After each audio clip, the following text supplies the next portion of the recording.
Hi everyone, it's me Roopam, a NEET dropper for 2026. This is my second drop guys. And मैंने जो 30 days challenge लिया था कि मैं 30 डेज़ कंटिन्यूसली 11th फिजिक्स का syllabus complete करूँगी. ऑलमोस्ट 17 चैप्टर्स हैं 11th में फिजिक्स के. और ऐसा ऐसा कुछ कुछ चैप्टर्स है जिसे मैं 2 दिन 3 दिन ऐसा मुझे देना पड़ेगा कि भाई वो बहुत इम्पॉर्टेंट है और बहुत लेंदी चैप्टर है. काइनेमेटिक्स भी बहुत लेंदी चैप्टर है. अब Newton's law of motion NLM भी बहुत लेंदी चैप्टर है, तो मुझे देने ही पड़ेंगे. दैट्स वाई मैं 30 डेज़ ऐसा लेके चल रही हूँ कि हाँ 30 डेज़ में मेरा कंप्लीट हो जाएगा.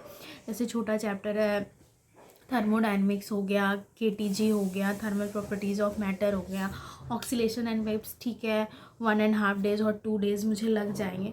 तो ओवरऑल मैंने ये लेके चला है कि ठीक है 30 डेज़ में कंप्लीट हो जाएगा. और फर्स्ट ऑफ ऑल मैं ये भी बता दूं कि अभी जो बैच में चल रहा है यकीन 2.0 से मैं पढ़ रही हूँ. और तो फिर अभी जो सर का 12th का पोर्शन चल रहा है अभी EMI शुरू हुआ है सर का. सॉरी गाइज, EMI शुरू हुआ है सर का. और फिर मैं अभी magnetic effect of electric current में हूँ. मतलब उसके 1-2 लेक्चर्स मेरे रह गए हैं. मैं सर से 5-6 लेक्चर बस पीछे हूँ. बस 5-6 लेक्चर ही पीछे हूँ मैं सर से.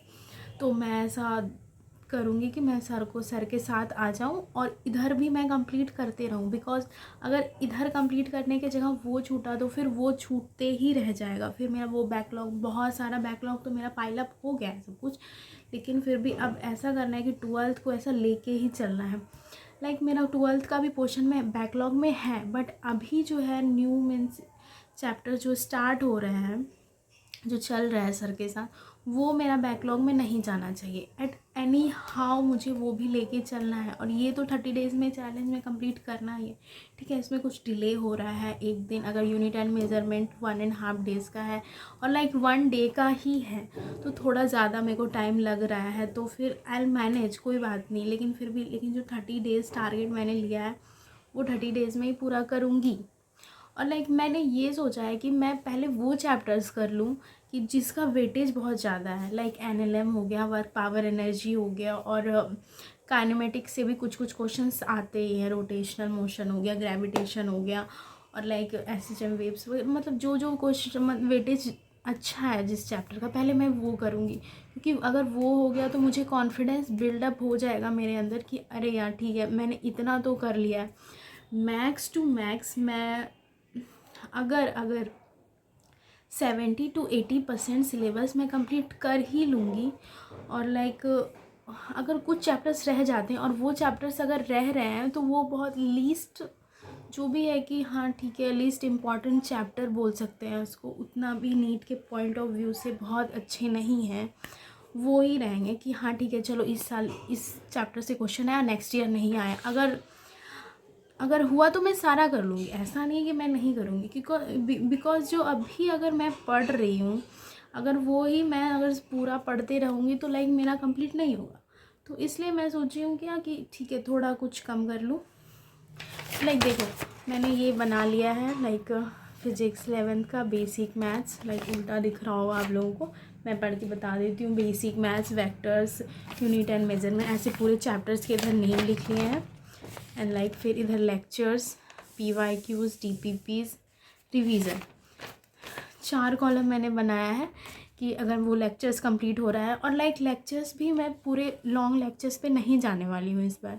बहुत वन शॉट पे जाऊँगी. वन शॉट से फिर अगर जो नहीं समझ आ रहा है फिर मैं लॉन्ग लेक्चर्स पे वो पोर्शन का बस पढ़ने जाऊँगी. ऐसा नहीं कि पूरा लॉन्ग लेक्चर्स पे जा रही हूँ. नो वे, नहीं जा रही मैं.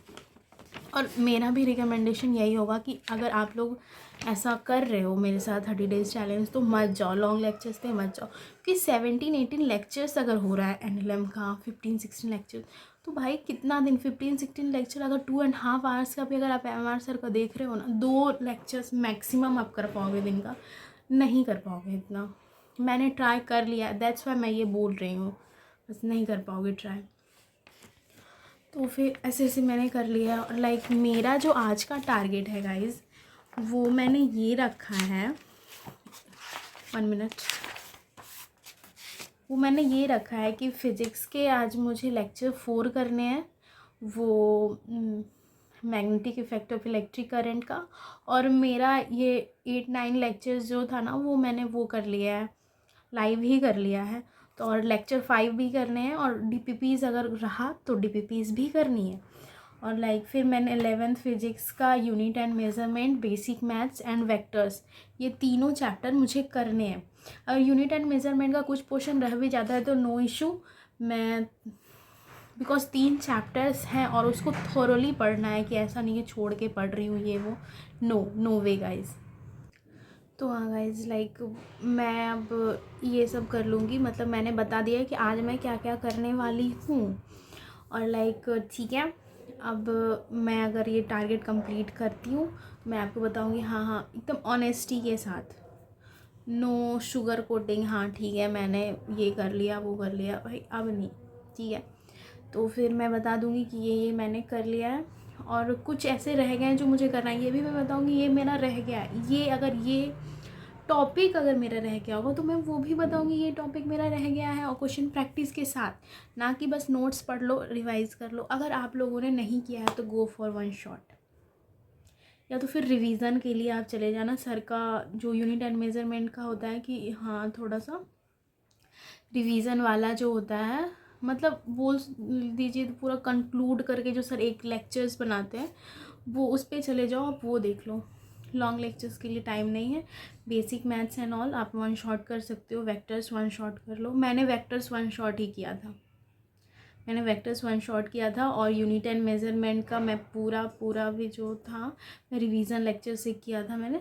और जो measurement measuring instrument, sorry guys, measuring instrument वाला जो क्वेश्चन है वो मैंने लॉन्ग लेक्चर से किया था, बिकॉज पिछले ईयर भी मुझे बहुत सारा डाउट रह गया था इसमें। तो अगर आपको डाउट रह रहा है तो वो लॉन्ग लेक्चर से जाओ, वरना ऐसे मत जाओ लॉन्ग लेक्चर्स के लिए, ठीक है गाइज। तो मिलते हैं कल, और मैं बताऊंगी मैंने क्या क्या किया है और कल का क्या टारगेट है वो भी कल बताऊंगी। Okay, bye.